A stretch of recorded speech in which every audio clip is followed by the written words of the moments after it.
하나님께서 오늘 우리에게 주신 말씀의 제목은 예수님의 기다림이라는 제목으로 함께 말씀을 나누겠습니다. 첫 번째 본문 마태복음 20장 17절에서 28절 말씀 함께 봉독하겠습니다. 시작.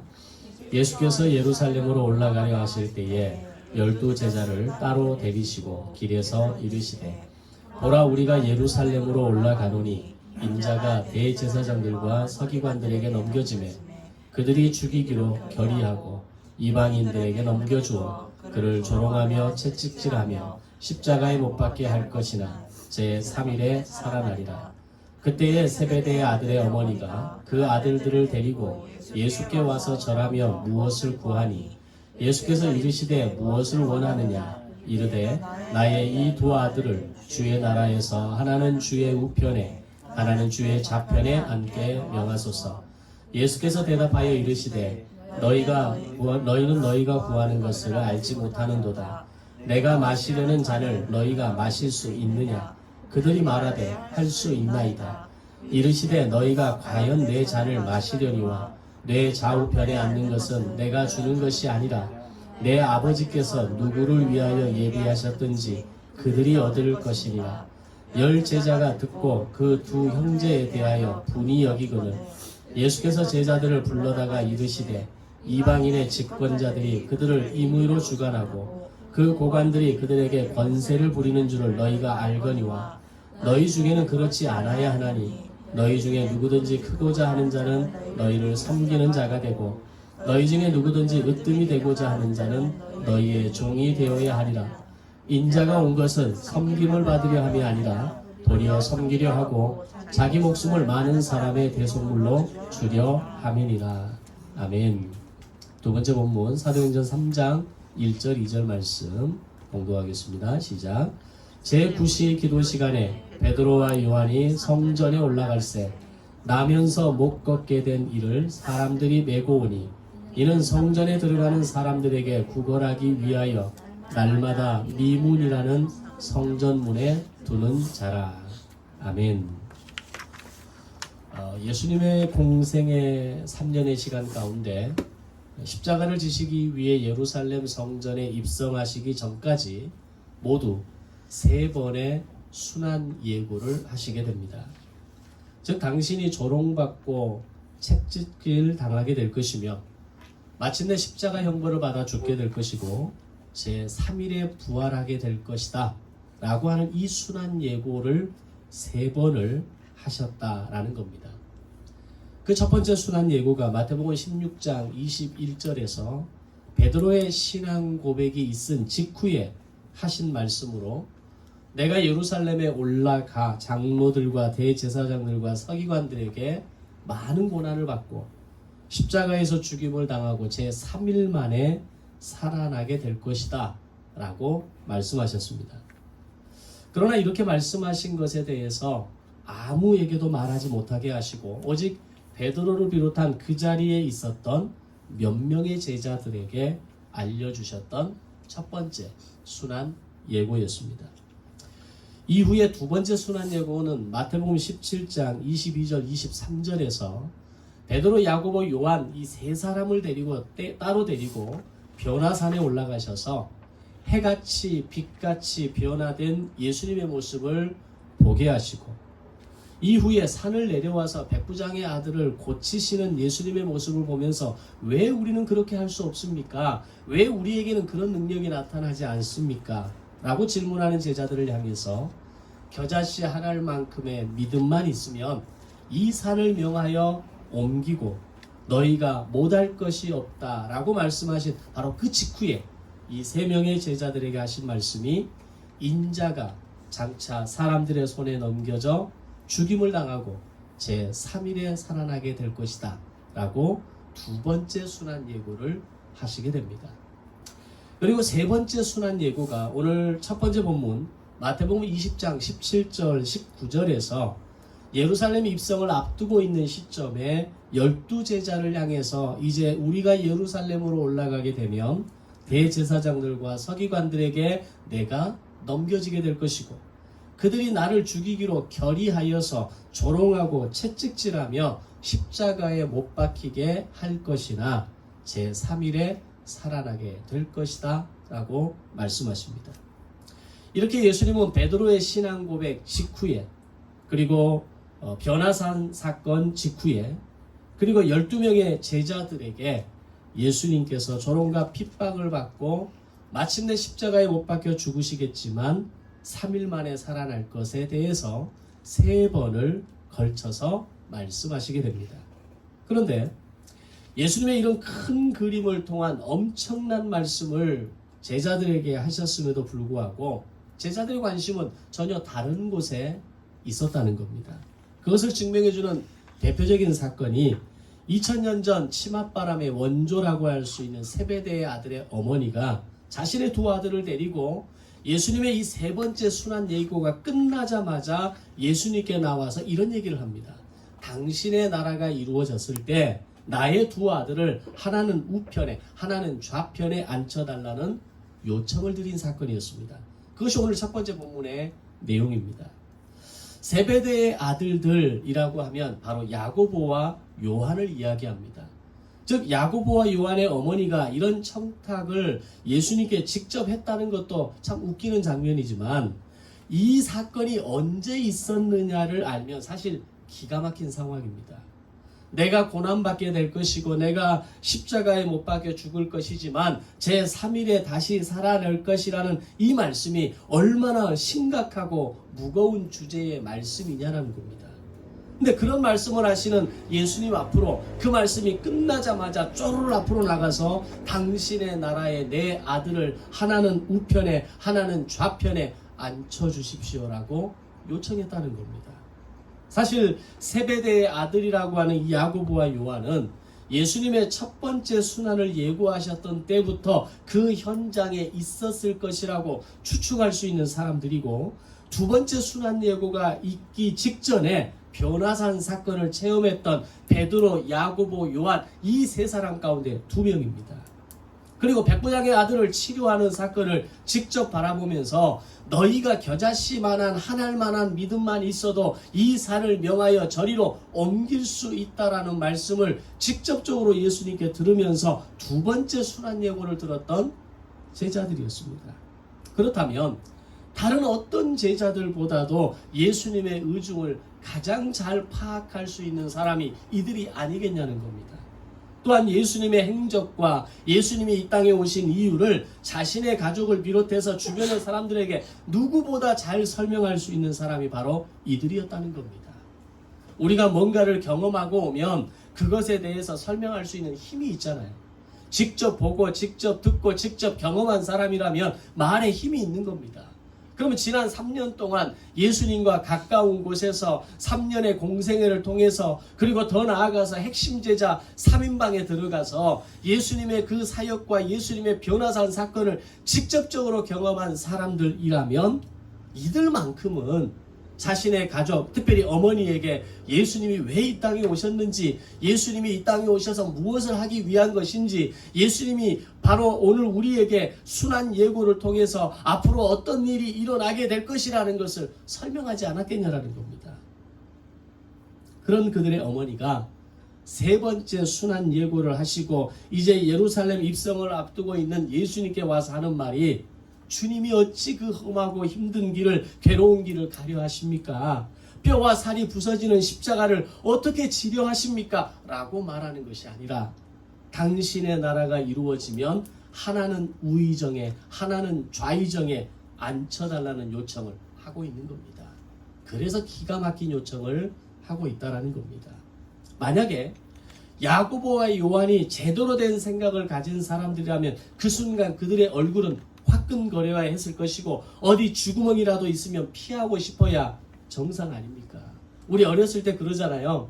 엄마가 길을 가다가 길거리에서 우리 이름만 크게 불러도 얼굴이 뜨거워지잖아요. 제발 좀 소리 좀 크게 하지 말라고, 제발 내 이름 좀 부르지 말라고 그러지 않습니까?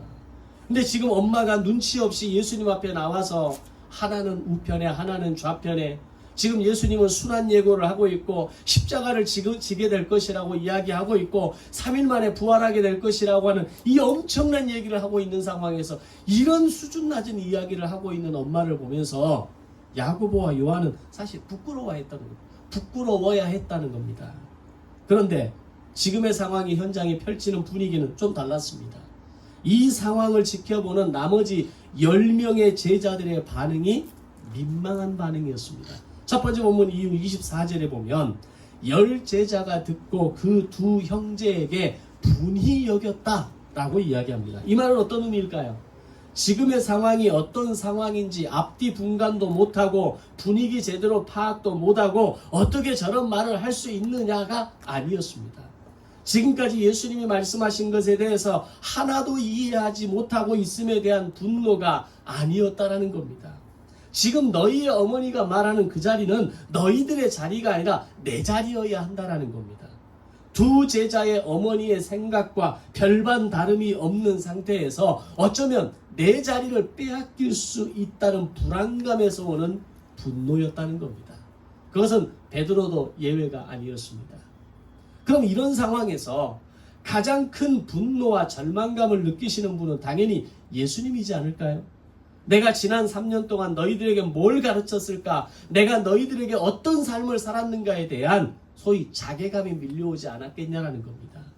적어도 베드로와 요한, 야고보만큼은 이 세 명의 핵심 제자들만큼은 바른 소리를 할 줄 알았는데 오히려 그들이 먼저 자리를 탐하고 내가 그 자리를 차지해야 되는데 어떻게 너희 두 사람이 그 자리를 얘기할 수 있느냐라는 분노가 베드로의 얼굴에 비칠 때 실망감이 밀려오지 않았겠냐라는 겁니다. 그런데 예수님은 세베대의 어머니와 이 상황을 바라보며 분을 내는 제자들을 향해서 이렇게 말씀하십니다. 너희는 너희가 구하는 것을 알지 못하는도다. 과연 너희는 내가 마시려는 잔을 너희가 마실 수 있느냐? 내 잔을 마시는 자가 그 자리에 앉을 수 있다라고 말씀하십니다. 예수님의 이 질문에 대해서 그들은 고민할 것도 없이 이렇게 말합니다. 예, 그 잔을 마실 수 있습니다 라고 말은 했지만 사실 그들은 그 잔이 무엇을 의미하는지 이해하지 못했습니다. 그 잔이 예수님과 함께 조롱받고 핍박받는 것이고 십자가에 못 박히는 듯한 그 고통과 죽음을 의미하는 것, 그 시간을 함께하는 것이라는 것을 제자들은 이해하지 못했던 겁니다. 그래서 예수님의 질문에 대해서 그들은 너무도 당당하게 너무도 해맑게 대답합니다. 예, 마실 수 있습니다. 그러자 예수님은 다시 말씀하십니다. 그들이 알아들을 수 있는 언어의 수준으로 말씀하십니다. 본문 26절 27절 말씀에서 너희 중에 누구든지 크고자 하는 자는 너희를 섬기는 자가 되고 너희 중에 누구든지 으뜸이 되고자 하는 자는 너희의 종이 되어야 한다라고 말씀하십니다. 그리고 나는 이 일을 이루기 위해서 왔다라고 28절에서 이렇게 말씀하십니다. 인자가 온 것은 섬김을 받으려 함이 아니라 도리어 섬기려 하고 자기 목숨을 많은 사람의 대속물로 주려 함이니라. 예수님은 이 말씀을 하신 후에 다시 자신의 길을 묵묵하게 가시면서 여리고에서 두 맹인이 예수님을 향해 부르짖는 소리를 들으시고 그들의 눈을 만지시고 그들을 고쳐주시게 됩니다. 이런 예수님의 모습을 통해서 우리가 깨달아야 하는 것은 하나님 나라에 들어갈 수 있는 길은 우리와 우리의 의와 자랑으로 들어갈 수 있는 것이 아니라는 것입니다. 제자들이 예수님과 3년의 공생애를 함께 했다는 것이 예수님이 이루시는 하나님 나라에 당연하게 내가 들어갈 수 있는 것이라고 말할 수가 없다는 겁니다. 하나님의 나라는 의와 자랑과 명분으로 들어가는 것이 아니라 나를 불쌍히 여겨주심으로 나를 바라보시고 그 하나님의 나라를 나에게 열어주실 때 들어갈 수 있는 나라라는 것을 말씀하고 있는 겁니다. 바로 그것이 여리고에서의 2명의 소경을 고쳐주신 사건을 통해 예수님이 말씀하고 있는 겁니다.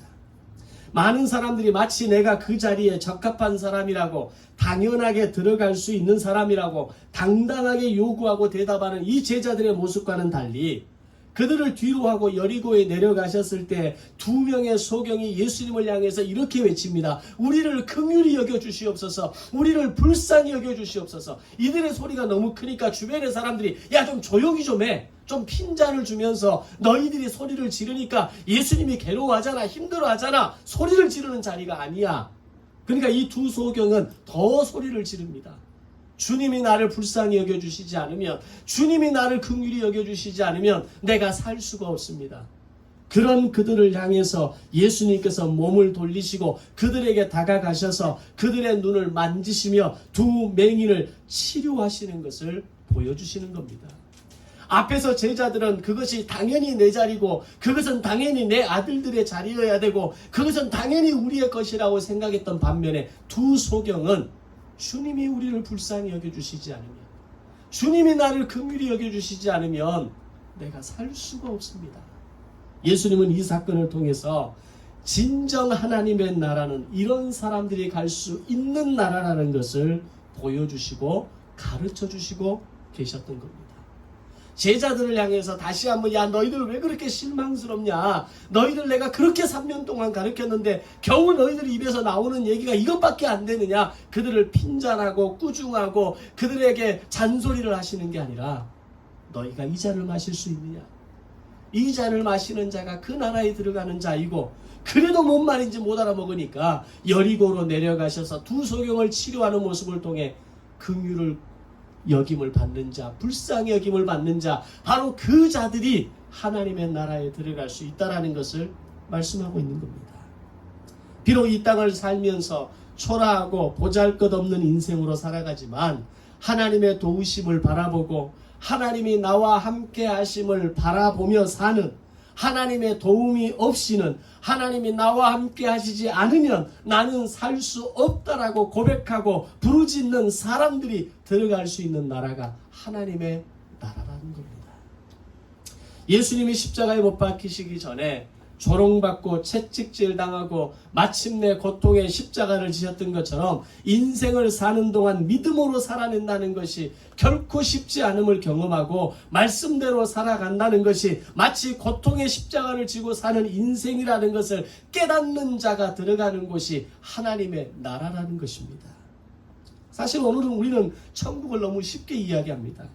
천국을 너무 가볍게 들어갈 수 있다라고 이야기합니다. 예수를 믿기만 하면 들어갈 수 있다라고 우리 자신을 위로하며 살아갑니다. 물론 예수님을 알지 못하는 사람들에게는 거기에서부터 시작하는 것이 맞습니다. 예수를 믿으면 천국에 갑니다. 예수 믿으면 하나님 나라에 갈 수 있습니다. 예수를 믿음으로 말미암아 구원받습니다. 거기서부터 시작합니다. 그런데 이제 한 단계를 넘어서서 하나님이 어떤 분이신가를 조금씩 알아가기 시작하면 진짜 예수님을 믿는다라는 것은 예수님이 마셨던 그 고난의 잔을 함께 마시는 것이고, 예수님을 섬기기 위해 이 땅에 오셨던 것처럼 내게 붙여주신 사람을 섬기는 삶을 사는 것이 진짜 믿음의 삶이라는 것을 깨달은 자가 하나님 나라에 들어갈 수 있다는 겁니다. 오늘날 예수 천국 불신 지옥이라고 하는, 예수 믿으면 천국 간다는 이 말이 우리의 믿음을 얼마나 나약하게 만들었는가를 우리는 이해해야 합니다. 마치 이 12명의 제자들이 3년간 예수님과 공생애를 함께 했다는 것만으로 당연히 그 자리는 내 거지, 내가 수제자 베드로인데 내가 그 자리를 들어가야지, 어떻게 너희 두 사람이 그 자리를 차지한다고 말할 수 있니? 예수님, 내 두 아들을 그 자리에 앉혀주시면 정말 좋겠습니다라고 요청하는 그 어머니의 마음이 어쩌면 오늘 우리가 천국을 생각하고 하나님의 나라에 구원받을 수 있다라고 생각하는 우리의 생각과 별반 다를 것 없는 생각일 수 있다는 겁니다. 천국에 들어간다는 것은, 하나님 나라에 들어간다는 것은, 내가 구원받는다라고 하는 것은 십자가의 고난을 동참할 수 있다라는 것을 의미하는 것이고, 오늘 내게 붙여주신 사람들을 섬기고 그들을 살리고 그들을 돕고 그들을 위로하고 격려할 수 있는 목자의 심정을 가진 사람으로 살아간다는 것을 의미하는 것입니다. 과연 섬기는 삶을 산다는 것이 쉬운 일일까요? 너무나도 당연한 섬김의 대상임에도 불구하고 내 배우자를 섬기고 가까운 나의 이웃을 섬기는 것이 그렇게 쉽게 되던가요? 제일 어려운 것이 가족을 섬기는 것 아닙니까? 마땅히 가족을 위한 책임과 가장으로서의 책임과 부모로서의 책임을 지는 것까지는 할 수 있지만, 내 자녀를 섬기고 내 배우자를 섬기고 내 부모를 섬기고 내 이웃을 섬긴다라는 것은 사실 굉장히 어려운 겁니다. 그것은 인내의 삶을 사는 것이고 오래 참음의 삶을 살아내야만 가능한 것입니다. 그런데 예수님은 우리에게 이렇게 말씀하십니다. 이 잔을 마시는 자가 하나님 나라에 들어갈 수 있다라는 겁니다. 정말 어려운 대상이지만, 정말 어려운 사람이지만, 정말 감당하기 어려운 사람이지만 그를 섬기고 그를 살아내고 그를 버티고 견디는 자가 내 잔을 마실 수 있는 자이고 그 사람이 하나님 나라에 들어갈 수 있다라고 말씀하시는 겁니다. 더 나아가 예수님은 자기 목숨을 많은 사람의 대속물로 주기 위해 오셨다라고 말씀합니다. 나의 목숨을 이웃을 위해 내어줄 수 있습니까? 나의 목숨을 배우자를 위해 내어줄 수 있습니까? 자식을 위해서는 내어줄 수 있는 가능성이 좀 더 있습니다. 내 분신이고 내 전부고 나의 모든 것이라고 부모들은 이야기하기 때문에. 그런데 배우자는, 그러나 나의 이웃은, 내게 붙여주신 나의 가까운 지인들을 위해서 과연 내 목숨을 내어놓을 수 있느냐라는 겁니다. 목숨을 내어놓는다는 건 뭘 이야기합니까? 그냥 내 생명을 걸어놓는 것을 이야기하는 걸까요? 내 목숨을 내어놓는다는 것은 나를 부정하는 겁니다. 그 사람 앞에서 나를 내려놓는 겁니다. 그 사람 앞에서 나를 부인하는 겁니다. 나의 나됨을 자랑하고 나의 나됨을 존재를 알아달라고 몸부림치는 것이 아니라 나를 내어놓고 나를 부인하고 오늘 그 사람을 위해서, 그 배우자를 위해서 나의 전부를 내려놓을 수 있는 것, 그게 목숨을 거는 겁니다. 예수님은 당신을 부정하고 밀어내고 그는 나와 상관이 없다라고 말하는 사람들을 포함해서 우리 모두를 위한 대속물로 당신을 주시기 위해서 이 땅에 오셨다라고, 그 잔을 마시기 위해 오셨다라고 말씀하십니다. 근데 정작 제자들은 예수님의 순환 예고를 3번이나 직접 들었지만 그들의 관심은 오로지 누가 더 높은 자리냐, 누가 더 나은 자리냐, 누가 더 괜찮은 사람이냐에 그들의 관심이 집중되어 있었다는 겁니다. 그것이 우리의 인생 아닙니까? 내가 좀 더 좋은 자리, 높은 자리, 나은 자리, 좀 더 넉넉한 자리, 좀 더 누림의 자리에 살고 싶은 것이 우리의 인생의 목표로 두고 살아가는 사람들이 허다합니다. 세상 사람들과 내가 별반 다를 게 뭐가 있겠습니까? 그러나 주님은 오늘 우리에게 계속해서 말씀하십니다. 네가 그 잔을 마실 수 있느냐? 네가 정말 하나님의 나라에 들어가서 나와 함께하고 싶다면 이 잔을, 이 고통의 잔을, 이 섬김의 잔을, 이 십자가의 잔을 함께 마실 수 있는 자가 누구든지 그 자리에 앉을 수 있다라고 말씀하시는 겁니다. 그런데 예수님의 이 말씀은 한참의 시간이 지나서 제자들에게 거대한 파동으로 일어나게 됩니다. 오늘 두 번째 본문에서 베드로와 요한이 함께 구시 기도 시간에 기도하러 성전에 올라갔다는 겁니다. 베드로와 요한은 예수님의 핵심 제자이면서 동시에 선의의 경쟁자의 관계였다라고 말할 수 있습니다. 베드로는 12제자 가운데 수제자였고요. 요한은 12제자 가운데 가장 어린 제자이면서 소위 말하는 예수님의 애제자였습니다.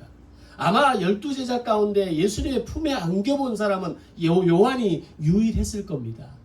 베드로가 자신이 수제자임에도 불구하고 요한이 그렇게 예수님께 가까이 붙어서 예수님의 품에 안겨있고 예수님의 곁에 가까이 앉아서 있는 그 모습을 보면서 베드로는 늘 부러워하지 않았을까요? 내가 어른이고 내가 가장 연장자이고 내가 위험이 있고 채통이 있고 분위기가 있는데 그렇지만 나도 저렇게 좀 예수님과 가까이 좀 교제하고 싶은 마음이 왜 없었겠냐라는 겁니다. 그런 베드로를 바라보는, 그런 요한을 바라보는 두 사람은 서로가 경쟁자였고 서로가 알 수 없는 그 미묘한 긴장감 속에서 3년의 공생애를 저는 함께 했다고 생각을 합니다. 어쨌든 예수님께 더 잘 보이고 싶었을 것이고 예수님을 더 잘 섬기기 위해 그들은 서로 노력했을 겁니다. 베드로의 신앙 고백 이후에 예수님께서 베드로의 미래에 대해 말씀하실 때 저 사람은 어떻게 되겠습니까? 라고 베드로가 물었던 사람이 바로 요한 아닙니까? 다른 사람은 관심 없습니다. 너는 거꾸로 십자가를 지게 될 것이고 너는 앞으로 이런 사람이 될 것이고 막 이런 말씀하니까 베드로의 머릿속에는 그럼 요한은 어떻게 될까?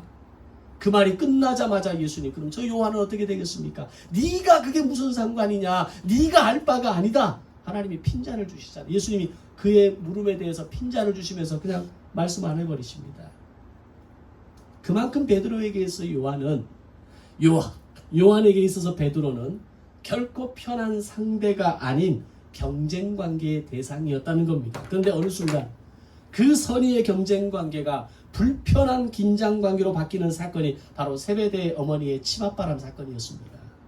베드로의 입장에서 야고보와 요한의 어머니의 요청은 매우 불쾌한 요청입니다. 예수님의 수제자는 어머니나 베드로인데 당연히 그 우편은 내 자리인데 어떻게 그 자리를 당신 아들에게 달라고 할 수 있느냐, 이 말이 여기까지 올라왔을 겁니다. 근데 그게 여기까지만 올라오고 말을 안 했을 뿐이지 얼굴에 나타나지 않았을까요? 온갖 불편함이 베드로의 얼굴에는 나타났을 겁니다. 나를 제끼고 밀어내는 느낌으로 다가왔을 겁니다. 그 순간 요한은 어쩌면 더 미워졌을 것이고, 어쩌면 그 형제에 대해서 야, 내가 쟤들만 없으면, 저것들만 없으면, 이런 마음도, 마치 우리가 신앙생활하면서 교회 안에서 저 사람만 없으면 내가 신앙생활 재밌게 할 텐데, 저런 사람만 없으면 내가 진짜 신앙생활 진짜 멋지게 할 텐데, 이런 말을 하는 것과 똑같은 겁니다. 그런데 그런 베드로와 요한의 관계가 십자가 사건을 경험하고 예수님의 부활을 경험하면서 불편한 긴장관계로 만들어졌던 담이 무너지고 상처 입었던 신뢰관계 관계가 회복이 되어지게 되는 것을 보여주는 사건이 바로 사도행전 3장입니다. 내 잔을 마실 수 있는 자가 하나님 나라에 들어갈 수 있다는 말이 그들의 몸으로 느껴지기 시작했을 것이고, 섬김을 받으려 아니함이 아니라 오히려 섬기기 위해 오셨다는 말이 깨달아지고, 자기 목숨을 많은 사람의 대속물로 주기 위해 오셨다는 말이 무엇을 의미하는지를 그들이 알게 되면서 두 사람이 함께 손을 잡고 정한 기도 시간에 성전으로 기도하러 올라갔다는 겁니다. 사도행전 3장의 1장의 시작은 굉장히 상징적인 말씀입니다. 왜 하필 베드로와 요한입니까? 다른 12제자도 많이 있는데 왜 성경은 베드로와 요한이 함께 성전 제9시 기도 시간에 성전으로 기도하러 올라가는 이 사건을 기록하고 있냐는 겁니다. 이게 화합입니다. 이게 하나됨입니다. 이것이 무너진 담이 무너졌을 때 나타나는 인간관계가 어떻게 회복되어지는가를 우리에게 보여주는 사건이 되는 겁니다. 두 사람이 함께 성전으로 올라갈 때 성전 미문에 앉아있던 병자가 도움을 구하며 손을 내밀었을 때 베드로와 요한의 입에서 나온 말씀 4절에서 뭐라고 합니까? 우리를 보라 라는 말이었습니다. 나를 보라, 내가 너를 도와줄 수 있다, 내가 이 사람보다 뛰어나다, 내가 더 높은 사람이라가 아니라 어느 순간 그들은 내가 아니라 우리라는 단위로 바뀌기 시작했다는 겁니다. 예수님의 삶과 죽음과 부활을 목격하고 참 제자가 되고 참 증인이 된 순간부터 우리를 보라, 우리와 함께, 우리가 함께 이 역사를 만들어가게 될 것이다 라고 이야기하고 있는 겁니다. 그들은 더 이상 높은 자리를 차지하기 위해 경쟁하는 대상이 아니라 예수님이 완성하신 하나님의 나라를 땅끝까지 전하기 위해 예수님의 잔을 함께 마실, 십자가의 사명을 함께 감당하게 될, 예수님의 지신 십자가를 함께 지는 동역자로 마침내 서게 되었다는 겁니다. 그들은 예수 그리스도를 통해서 진정으로 높은 수준의 삶이 무엇인지 발견하고 예수님처럼 살기를 결단하게 되었던 겁니다. 그런 그들이 성전 미문에 앉아있는 남에서부터 안전뱅이 된 자에게 손을 내밀었을 때에 그가 일어나 걸으며 뛰며 하나님을 찬양하는 역사로 나타나게 되는 겁니다. 오늘 우리가 인생을 살면서 추구하는 가치는 무엇입니까? 내가 더 나은 삶을 살기를 바라는 이유는 무엇입니까? 성공입니까? 더욱 안정된 삶입니까? 확실하게 보장된 노후입니까? 주님이 마시는 잔을 함께 마실 수 있는 그리스도인이 나의 소망이고 나의 이 땅의 삶을 살아가는 궁극적인 목표이고 나를 향한 하나님의 기대인 것을 깨닫는 믿음의 인생이 되시기를 주님의 이름으로 축원합니다. 오늘 나의 인생이 섬기는 사명을 하기 위해 이 땅에 오신 예수님을 본받는 삶이 되기를 소망합니다. 그래서 부부의 관계가 긴장관계, 이웃의 관계가 경쟁관계, 동역자의 관계가 갈등관계가 아니라 함께 하나님의 나라를 이루어가는 우리의 관계가 되시기를 주님의 이름으로 축복합니다. 부부의 관계는 우리의 관계입니다. 부모와 자녀의 관계는 우리의 관계입니다. 이웃의 관계는 우리의 관계이고 동역자들의 관계는 우리의 관계가 되어야 하는 겁니다. 그럴 때 교회는 건강해집니다. 가정이 살고 공동체가 살고 공동체 하나하나가 새 생명으로 움직이고 새살이 돋아나고 능력으로 살아나게 될 때 교회는 건강한 공동체가 되어지게 되는 것입니다. 마지막으로 한 가지 더 생각해 볼 수 있는 것은 예수님께서 이 세 번째 순환 예고를 베드로와 세 명의 형제 그리고 핵심 제자 베드로와 세 명의 핵심 제자와 12제자에게 말씀하셨을 때 그들의 반응은 전혀 의외의 반응이었다라고 말씀드렸습니다. 그럼 이 정도 되면 야 너희들 정말 실망이다. 너희는 어떻게 그렇게 앞뒤가 꽉꽉 막혔고 귀가 꽉꽉 막혀서 내가 3년 동안 그렇게 이야기하고 3번이나 이런 이야기를 반복적으로 했는데 이제 내가 누구를 믿고 내가 십자가의 길을 갈 수 있겠냐 라고 말씀하실 수도 있지 않습니까? 근데 예수님은 제자들의 이런 반응에도 불구하고 자신의 가야 할 길을 묵묵하게 가십니다. 물론 이후에 2명의 소경의 눈을 고치시는 사건을 통해서 하나님의 나라에 대한 중요한 메시지를 하시지만 어쨌든 그런 제자들의 모습, 그런 제자들의 반응에 대해서 아무런 반응을 하시지 않고 지나쳐 버렸다는 겁니다. 이유가 뭘까요? 예수님은 제자들의 지금 이 한순간의 시간의 모습에 초점을 맞추고 계신 것이 아니었다라는 겁니다.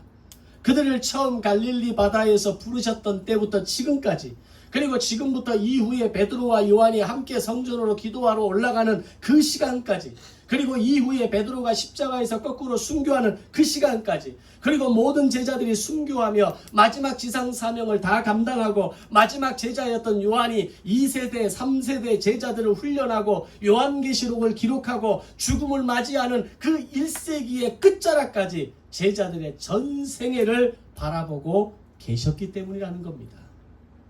비록 지금은 네가 높냐 내가 높냐 누가 더 높은 자리에 앉느냐라고 싸우고 다투고 분을 내고 있지만 불과 3년 전에 그들의 모습은 어떤 모습이었습니까? 야 오늘 우리가 고기 몇 마리를 잡았는지 알아? 오늘 내가 배를 가지고 나가서 갈릴리 바다에서 갈릴리 호수에서 내가 고기 몇 마리를 잡았느냐 서로 고기 잡은 마리수를 싸우고 비교하고 서로의 승부수를 걸었던 사이가 그들의 3년 전의 모습입니다. 누가 더 실력 있는 어부인가를 이야기했던 그런 수준의 사람들이었다는 겁니다.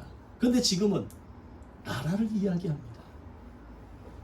고기 잡는 걸 이야기하고 고기 잡은 개수 몇 마리를 잡았느냐를 이야기했던 그들의 수준이 3년 만에 나라를 이야기하고 그 나라에 우리가 들어가서 예수님의 좌편에 우편에 앉아서 예수님과 함께 하나님의 나라를 이루어가자는 이 수준 높은 인생으로 바뀌어버렸다는 겁니다. 비록 그들의 마음이 그들의 나타나는 모습이 예수님이 기대하는 모습은 아니고 예수님이 바라보기에 흐뭇한 모습은 아닐지라도 3년 전에 그들의 수준과 3년 후에 지금의 수준은 이미 많이 달라져 있었다는 겁니다.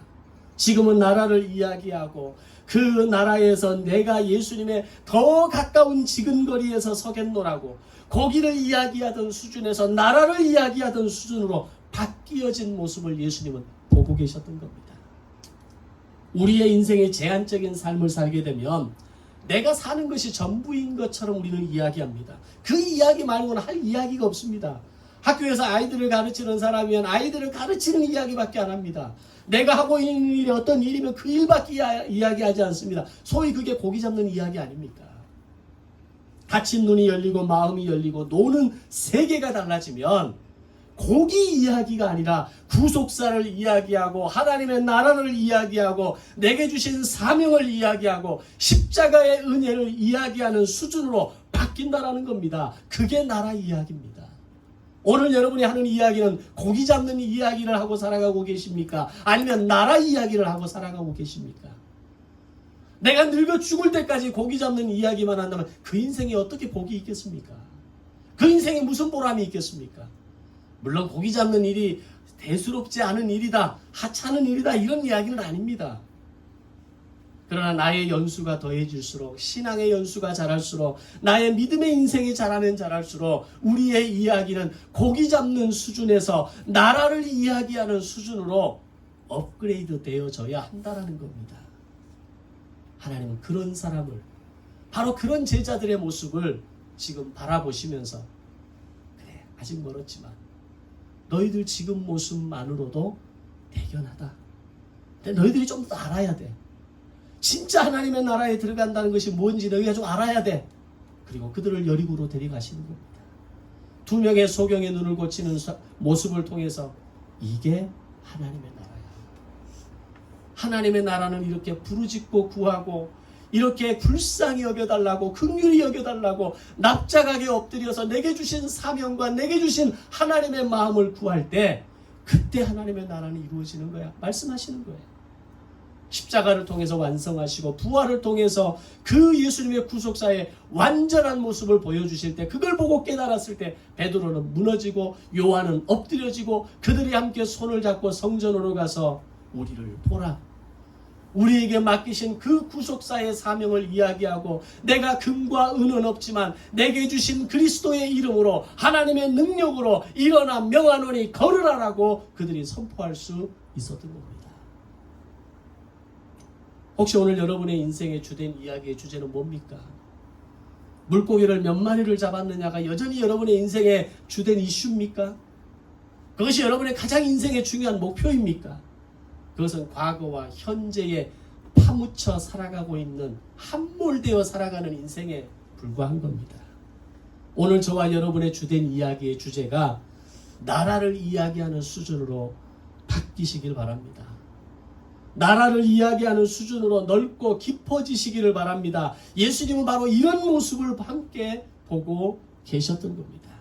너희들이 지금은 비록 누가 너 더 높은 자리에 앉아 있느냐 앉을 수 있느냐에 목숨을 걸지만 이후에는 너희가 어디에 목숨을 걸고 살아갈지를 내가 안다. 이 기대감이 예수님에게 있으셨기 때문에 예수님은 기다리고 계시는 겁니다. 그들의 낮은 수준의 욕심이 높은 수준의 꿈으로 바뀌어질 것을 알고 계셨기 때문에 바로 이것이 제자들을 바라보는 예수님의 시선이고 이것이 우리를 바라보고 계시는 하나님의 시선이라는 것을 깨달으시기를 바랍니다. 그래서 지금 때로는 고기 잡는 수준의 이야기를 하는 그런 언어를 가진 나의 모습일지라도 하나님은 우리를 기다리고 계십니다.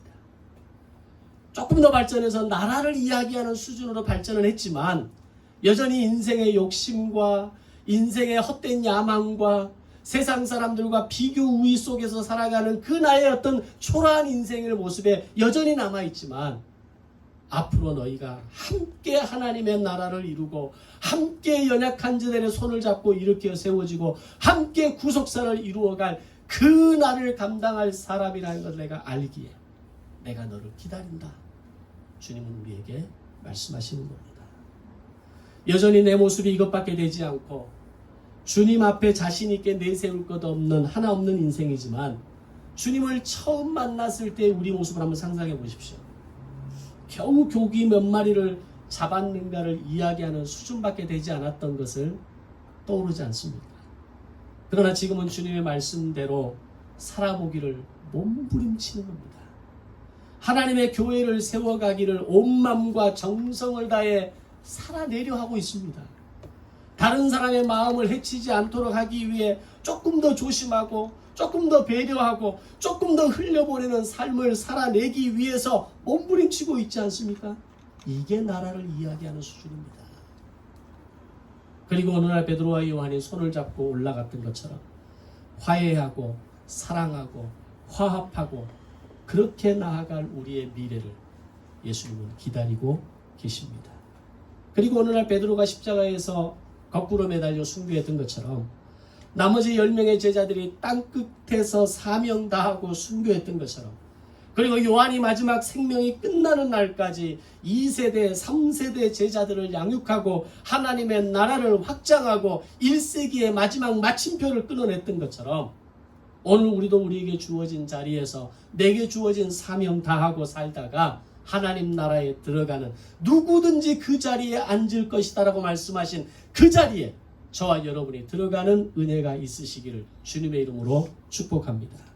저와 여러분을 향한 주님의 기대와 기다림을 알아채고 한 걸음 한 걸음 성장하고 성숙해서 나라를 이야기하는 수준으로 모든 막힌 담을 무너뜨리고 하나의 공동체로 내게 붙여주신 사람들을 섬기고 살리고 돕는 그들을 위해 생명을 나눌 수 있는 구속사의 삶을 살아내시기를 주님의 이름으로 축원합니다. 이렇게 기도하겠습니다.